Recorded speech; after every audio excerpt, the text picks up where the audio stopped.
Good day, Themba SIBEKO, all the way from South Africa. I believe you are right now in Cape Town.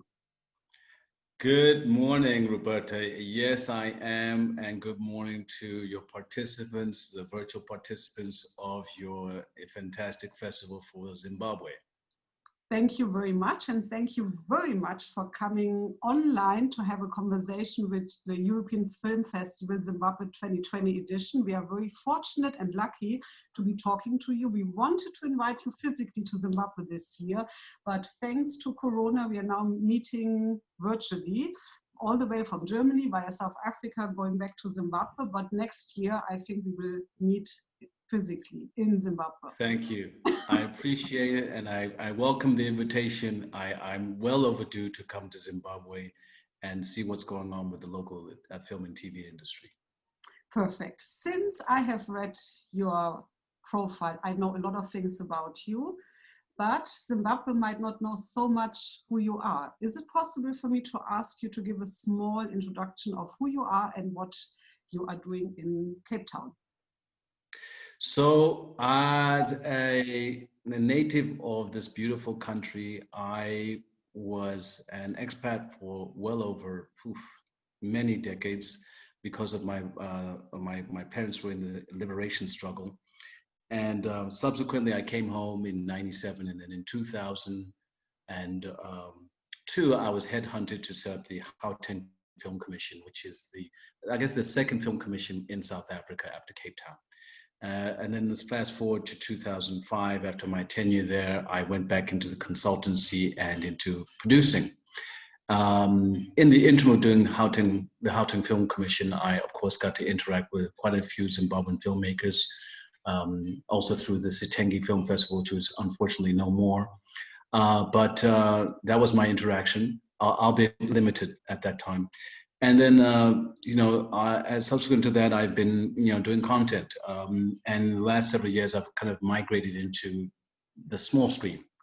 And I had the I guess the hindsight 6-7 years ago to see the migration that's now happening globally, where everyone's coming into the small screen.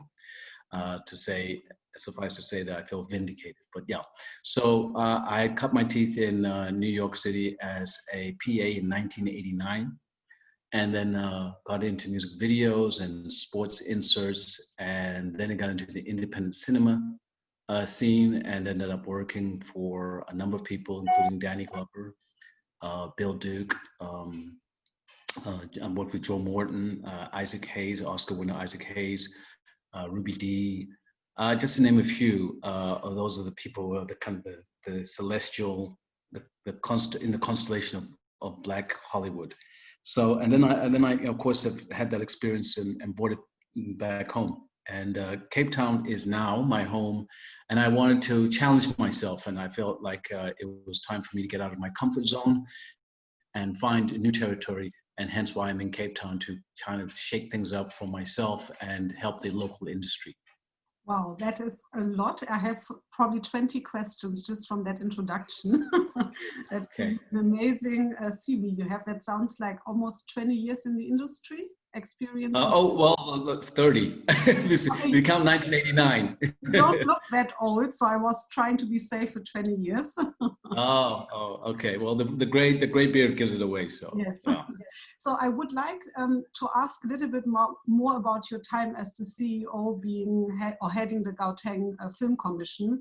I could imagine that was kind of a turning point in the film industry, and how has it amplified local productions and money going into the industry in South Africa? This is how many years ago now?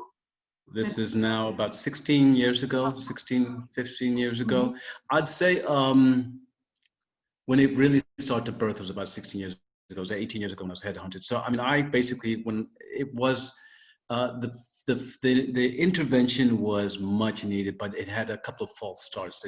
They kind of pre-launched and didn't have a CEO. So it's like having a Ferrari and not having a driver. Mm-hmm. So you bring out the Ferrari, everyone looks at it, and then you put it back in. Yeah. So provincial government said, hey guys, we need somebody to drive this. And it was an incubated business unit within the Department of Economic Development and the Investment Promotion Agency called JEDA at that time. Gauteng Economic Development Agency. It was a sort of a turning point for the provincial film industry, not for the national film industry. And I say that because there are still some endemic challenges to the South African film industry in itself. But it was important to have an agency that promoted, one, the natural endowments and the skill set that the province has to offer, and also to identify gaps where interventions could be used in regards to skills transference, training, economic development within the sector. So I think that was important, because then I had put together a roadmap, which is still to a certain extent being rolled out to this day through my predecessors. So I'm happy to say that the agency is continuing to advocate for provincial filmmakers and strategically looking at other filmmakers in the region, the sub-Saharan region. So I think that was important, but there's still the issue of, there's the intent as an agency, and then there's the language of film to government. And sometimes those two get lost, because government only sees it as a kind of a sector that's really for, entertainers and, and doesn't really look at it as a viable economic sector. So that is still a challenge today, I think. And I believe that is really a challenge, maybe not worldwide, but definitely on the African continent at large. Yes. I assume that you have a little bit of an understanding of the African continent. Would you say that South Africa has a leading role to play? And what, from your experience as starting the commission, what could be kind of the learning point other countries could copy from that? If it's even to copy and paste, but just to understand what kind of the key element would be. I think there's complexities, because when you look at the continent, right, you have your Anglophone countries, such as Zimbabwe, Kenya, and so forth. And then you have your Francophone countries, right? So there's the dynamic there as well. So there's regionalism there as well. And when you look at FAPASI, which was started well over, 40 years ago, FAPASI was really a cornerstone of creating a Pan-African amalgamation of filmmakers. We are not there yet, and it is a dream deferred. So South Africa in itself has great infrastructure, very good skills. However, as an industry, it still does not have the systems in place to make it a thriving industry. Whereas Nigeria, which doesn't have the infrastructure that South Africa has, is a global player with Nollywood.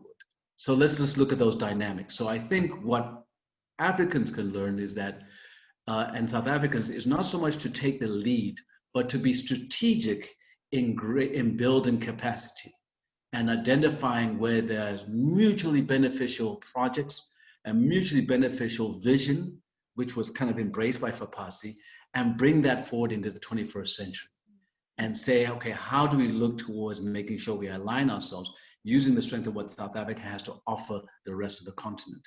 Mm-hmm. And that could be also through the issue of capital, it could be the issue of infrastructure, and could be the issue of skill set. But I think the one thing that we also need to learn is learn from other markets like Nigeria, how it's been able to turn over at such a high volume globally and export their content so successfully. I have the feeling in my work and experience that there's very little Pan-African exchange forums. I don't know if you feel that's the same for film. I feel that countries operate very with a viewpoint of inwards looking, and I feel there's very little connectivity, where in Europe, practitioners, arts practitioners, film practitioners seem to be a lot more on the move. Of course, it's a smaller continent, it's easy to move, so movement obviously is an issue, but in the digital age, I believe it's possible. Is that something you feel could be a benefit, or is it something not needed? Would you encourage more intercontinental exchange? Absolutely. We look at Africa as it is right now, as a continent, it is now the new market for investment in entertainment. We just need to look at the last 3 to 6 months, what's happened in regards to the amount of multinationals that are looking at investing in Africa's entertainment entity. And for example, you look at Vivendi, which is now taking a percentage in multi-choice. An equity percentage in multi-choice, which is a significant footprint in pay cable into sub-Saharan Africa. Vivendi also owns through Canal Plus a significant market share in the Francophone countries. Getting back to the issue of why I say that is because the strength comes from the EU's understanding of the creative sector as a viable economic sector. So there's political will at that level. So the AU, even though it has ratified and has now had the intent of putting together a fund that will be a developmental and production fund, is yet to be actioned. Whereas the dynamics in the EU is that it's actioned at a regional level, and then there's a benefit as to how it then starts to, filtrate into the respective EU countries, member countries. So there's been an understanding, there's been an alignment, and the lobbying there is far stronger, I think. There's a collective lobbying through the EU member country, member organizations within the production content spectrum, or whether it's screen-based media, film and TV, or documentaries. So I think that's what we're lacking. So yes, we need that more now than ever, because investments are coming into the continent. Yeah, I mean, what I have also noticed being now in Germany, it's that there's a huge hunger and appetite for African content. And many people feel, I get a lot of phone calls and requests because people don't seem to have easy access to the continent unless you are connected somewhere. How could that be worked on? I mean, is it getting more African producers, filmmakers, I mean, practitioners to attend worldwide forums, or how could that connectivity happen? I think COVID-19 has also, well, it's changed the world, but it also has given an opportunity. Here we are, we're sitting here, we can't meet face to face because of the pandemic. However, it has given rise to the issue of technology and how to, on a broad basis, giving accessibility. So I think the challenge for somebody in Zimbabwe, whether they're in Bulawayo or they're in Harare, is bandwidth. And if they have the bandwidth, they're able to access virtual markets. Now, if you're looking for the issue of, you being a seller of your content and getting buyers, whether in Germany, now is the time to identify the markets, the virtual markets, and be able to then market yourself, not just as an individual filmmaker, but that regional film agency or film office or cultural desk needs to take advantage and put together a Marshall Plan, which then aligns itself with the AU's framework of how to promote Pan-African content. So the issue is that you have markets like Discord, which does happen regionally in Africa, which is a buyer's market, so to speak, but you still need further expansion of also the fact that you could look towards amalgamating the regional film festivals. So they work together to actually then identify content that is ready for the international market and promote those particular projects strategically through the calendar year. Interesting. I wanted another focus area for us to speak about. I know that many African intellectuals and film practitioners question European and American content which has a relation to Africa, because very often it's not authentic, it's not filmed in Africa, accents are not right, depictions are not correct. I'm just wondering, I've been in conversation often with practitioners, how could we, for example, Zimbabwe in the past has been a country where films, Hollywood films or American films were produced. And I think the continent needs a lot more of that, but it's not just easy to get films to be covered in those countries, because the whole sector is really not a thriving sector. It's not enough just to have a beautiful location. We need props and we need professional practitioners, and I think it's probably still a long way. And I would like to hear a little bit your thoughts on that, but also maybe to kind of let us know in which countries already international productions besides South Africa are taking place, in case you have that information.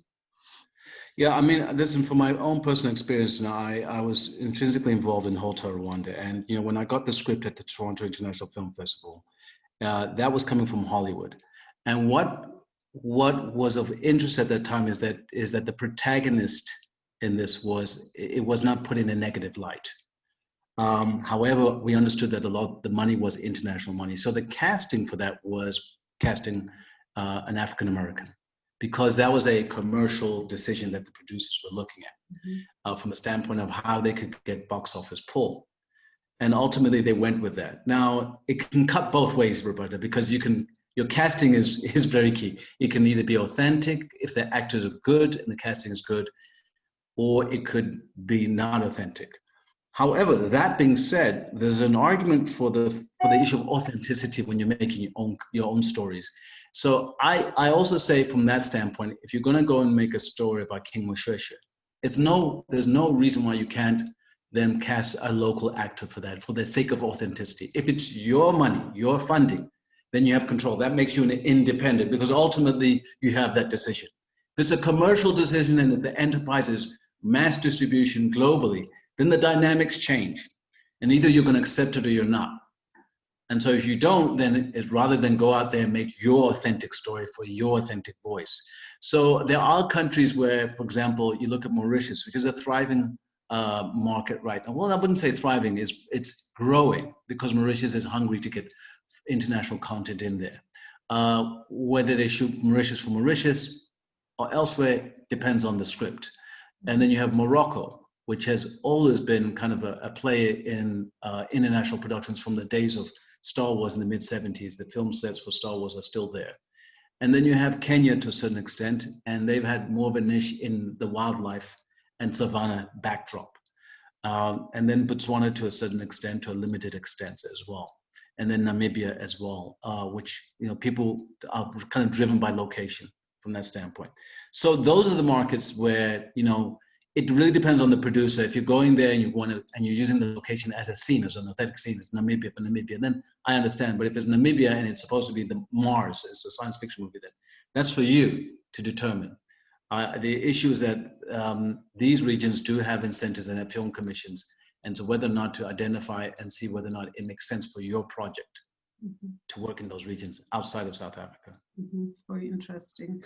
You just mentioned science fiction. I would like to hear something about that. I read in your profile that you're very involved in that kind of sphere. I have not seen yet an African science fiction film. Is there anything? Well, I think, if you saw District 9, which I had the opportunity to work as a location consultant on District 9 years ago with Neil Blomkamp, that was to me a profound African science fiction film, because it showed what we can do with local talent. And also the context of the story was very relatable. And that's why it had commercial success. But more recently, you're right, we're challenged with the issue of Afrofuturism, as we consider it. I've always been a science fiction buff. And I think that goes back to the first time I saw Kubrick's 2001. I think I was 9 years old, and it blew me away. I was just, wow. And that to me was just amazing cinema. So I am working on a current limited series project that I'm developing, that comes out of, it's an adaptation of a novel called Redemption, and the script is currently in development. And it's a nuanced script that deals with the issue of interdimensional spheres and beings and what is happening on our planet right now. So it's really kind of a statement of where our planet is and what interventions would happen if another being said, listen, enough with planet Earth. They're actually a danger to the entire solar system. What do we do? What interventions do we make? And so it's a very interesting premise. So I hope that, we do get to see it sooner than later on the screen, but that's up to, the broadcasters. So we'll see. That would be very fantastic. And as we know by today, that something which has been science fiction 10 years ago is now a reality. So it's always interesting to watch science fiction. Absolutely. So I don't know what you're working on, but I just hope that your science fiction will not become a reality in 20 years from now. Let's hope it. Hopefully it stays fiction to a certain extent. Yeah. I wanted another kind of conversation around content production.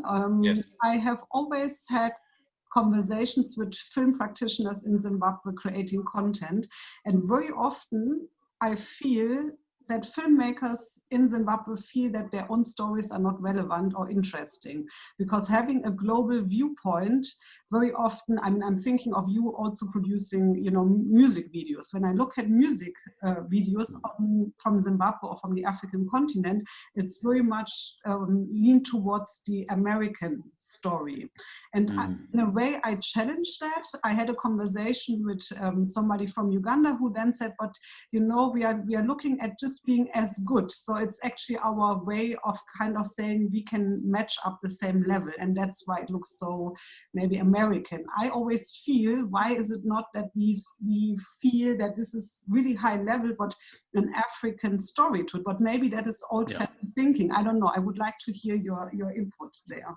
You know, I have two sets of thoughts on that. First and foremost, you know, for music videos, you should just be doing what you're trying to do to convey, to entertain, first and foremost. Now, if you're entertaining and it's performance-based, then it's performance-based. Like, for example, I'll take, for example, the Jerusalem Dance Challenge. That has become a global 100 million downloads. Yes.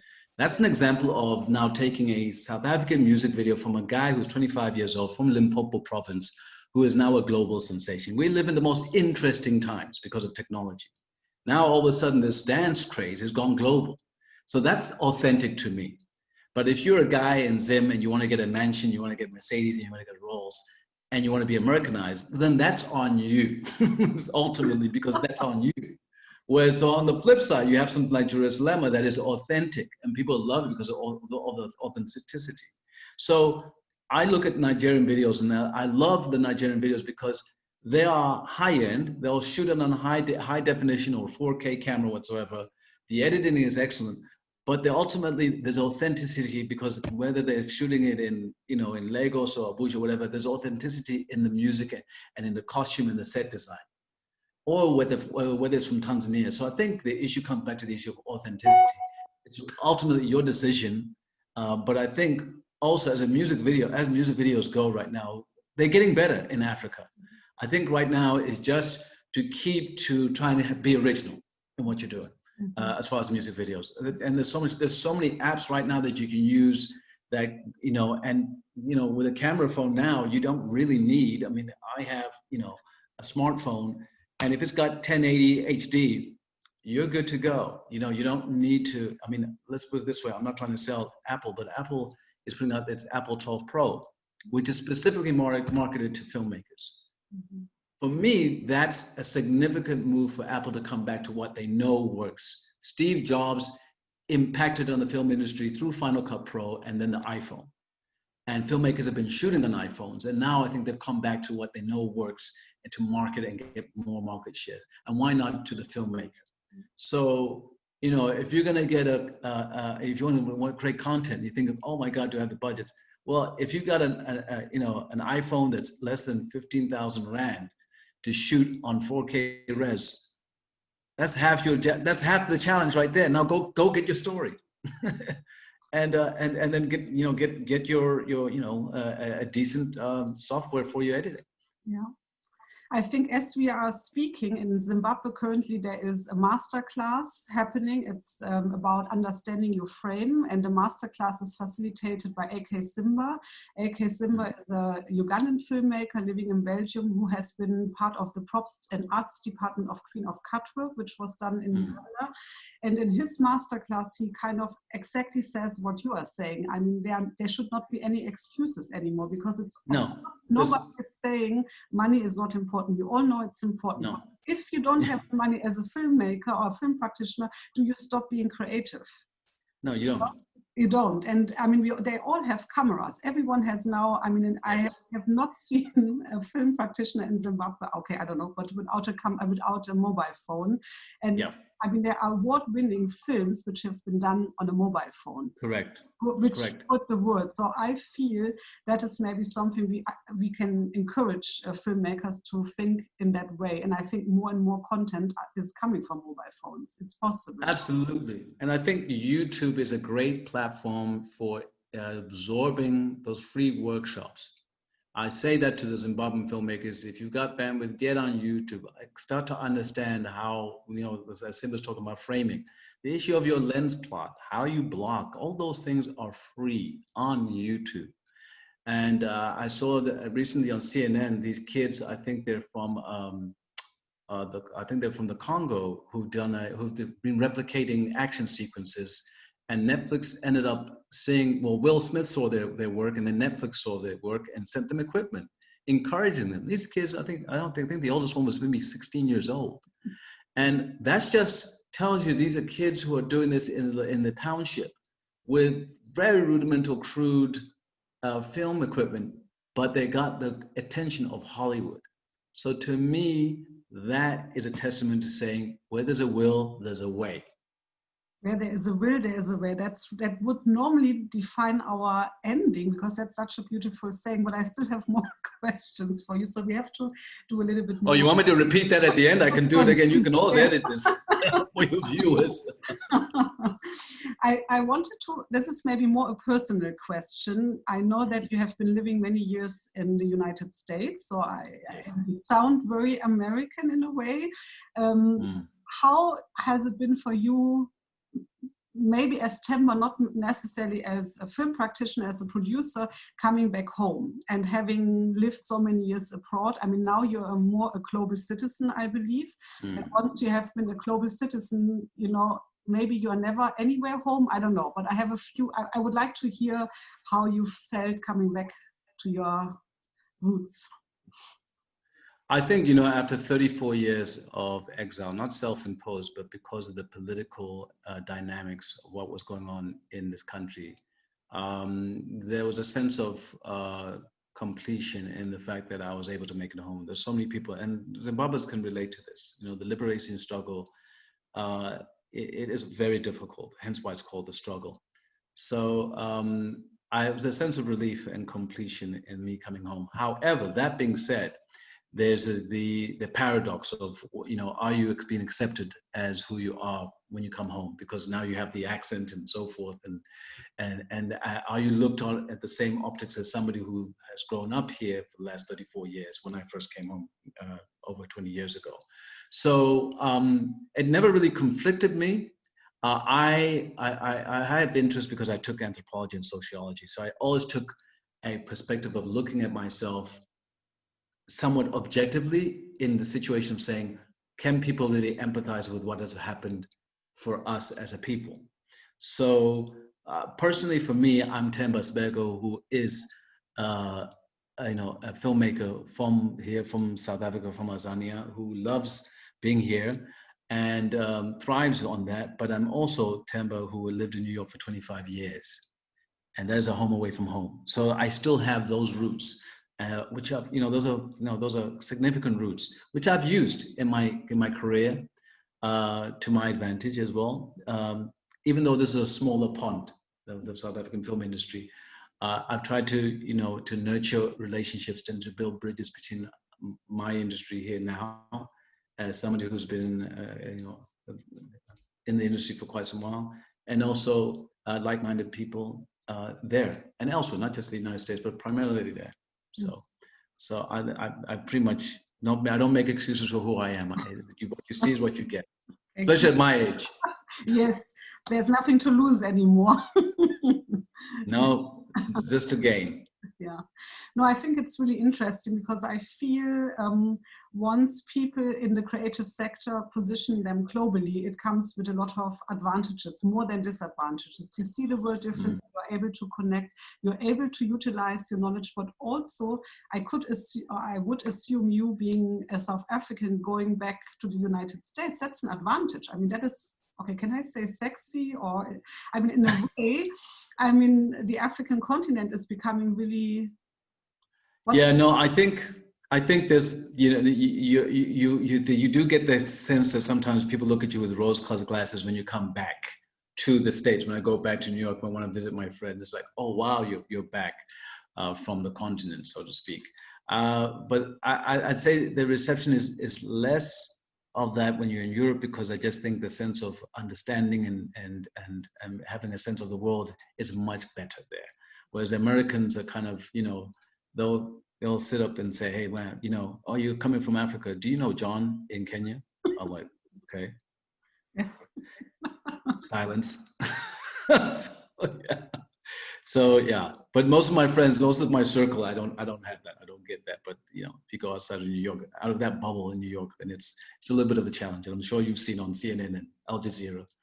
Yeah, the Americans. Yeah, it's a It's still, special. but I think in Europe, I have to say the conversation is slowly changing, because I've been following that conversation for the last 20 years, and I can see that now this discussion is now becoming a little bit more where I can say it's acceptable. It's really certain things are changing slowly, but that's actually another conversation. We are not. Yeah, but that's interesting. You say acceptable. It should never been a situation where Europeans think it's acceptable. You know, there should be a situation where they should be saying, listen, this is a cultural aspect of things, and there's a dynamic. You know, we understand the issue of post-colonialism in Africa and how we look at the resources themselves. But that's like you're saying, it's another conversation. But I think what's important is that music culturally, there's been for generations the exchange of music, artifacts, culture has influenced African culture, has influenced people globally.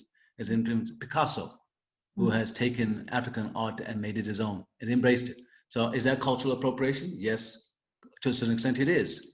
So how can you come to me now and say, oh, it's acceptable? If they say it's acceptable, then I'm saying, well, is that acceptable to what Picasso has made a name of for himself?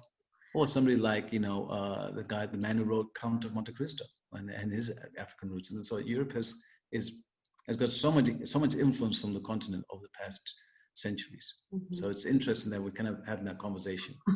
Yeah, and when I say acceptable, I meant more in terms of how the language is used, actually, because I felt always listening to radio interviews or how this conversation would have been led, I found it very unacceptable. And slowly I feel that Europeans have maybe a broader understanding of the role they played in colonialism, or in, I mean, you know, we still have a lot of art in our museums which has not been returned. But again, that's a whole different, but at least there is some awareness now and some conversations which I feel are now at least going into the right direction. And that is what I meant, being acceptable in terms of how the conversations are kind of led. But let's go back to film. Yeah, I'm sorry, we got a little bit distracted there. I wanted to ask you another personal question. If you could, I'm sure you have dreams, and I would like to know kind of if budget time is not an issue, what would be your total dream of a production you would really like to do? Or what would you like to see in South Africa happening in the film industry? Well, I think to answer the first question is, when I put on, I wear two hats. One as a producer and as a writer, so I write my own content. So when I put together a writer's room, whether it's for my limited series or if I'm doing a feature film, but primarily for series, I put together my writer's room and I put together the story, and then I put together the head writer and all that. So what I'm looking for is a universal story that's still African, that can appeal to audiences globally. And I think when I look at last year's Oscar winner, I mean, that changed the film industry. I mean, because here you have a South Korean film that wins Picture of the Year. I mean, that is significant. Now, 99% of us don't speak South Korean, but that was a universal story that reached out to people. So I would love to have the ability to come up with a project that actually has the same impact. It is authentic, it's African, but it has the universal appeal and it's relatable. It doesn't have to be in English. It could be in whatever language that I think is relevant. So the second thing for South Africa right now is, I think what we need to do under these circumstances with the pandemic and everything like that is really try and take advantage of the time that we have right now within our spaces to really develop the content, get better writers, get us writing and improving our content. Because now you have the likes of Netflix and other companies who are now acquiring and giving a platform to African writers. And then of course, my friend Akina Motoso today in Hollywood Reporter just announced that he's been attached to do a film for an NBA basketball player as his biopic. his name escapes me right now, but they call him the Greek Freak, and he is a great athlete. But it's an interesting story. So I'm using that as an example of saying, here's a guy, Akin, 20 years ago, God is African. And he's kept at the craft. And here he is 20 years later, and now he's on the global stage. So it is possible. That would be phenomenal. And I think this is what we all wish to come out of any country on the continent and also the world, because we are looking for original content, but telling a global story and being relatable. Yeah. Themba, we are slowly coming to an end. Is there anything I did not ask you, but you would like to still say something about something which is really important and I have not asked the right question maybe? No, I think you've covered everything. I think you've covered the issue of where the alignments could be on a continent, where markets and where people need to be looking at trying to sell the content. It is difficult now because of the pandemic, but using the platform of bandwidth and accessibility to it and researching, finding where the markets are to sell your content is important. At the same time, alignment of government agencies within the AU to try and drive and do as much as what the EU has done for the last 35, 40 years for that sector, and bring us up to speed as far as resources, capacity, and funding. But it can't be just about us putting a hand out and saying, oh my God, you've got to give us money to go and do this film.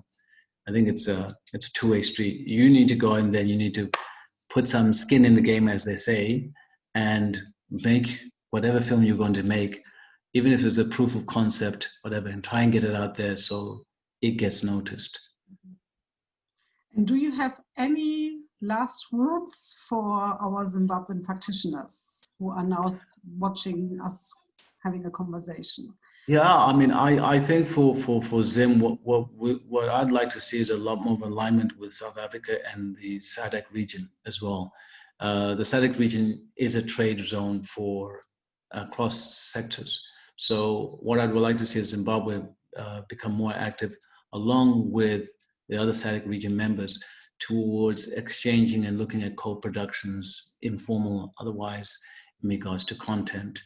And ideally, kind of building capacity. I think also is for them to try and get their stories out as soon as they can. And also look at the technology, look at YouTube, look at the places that can get them noticed as well. Because right now, on your laptop, the world is coming to you. And how you can try and use that to your advantage is important. So stay in there, stick to it, and hopefully that we will have something interesting to talk by the time I do come to Harare. I hope, knock on wood, that is got everyone talking on the continent and elsewhere. Thank you so much. Themba SIBEKO, all the way from Cape Town, thank you very much for your time. Thanks for being with us today. And I'm very much looking forward to inviting you to the festival in 2021.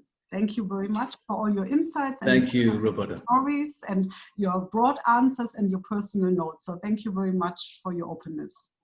You're most welcome. All right, enjoy the rest of it. Take care. Bye.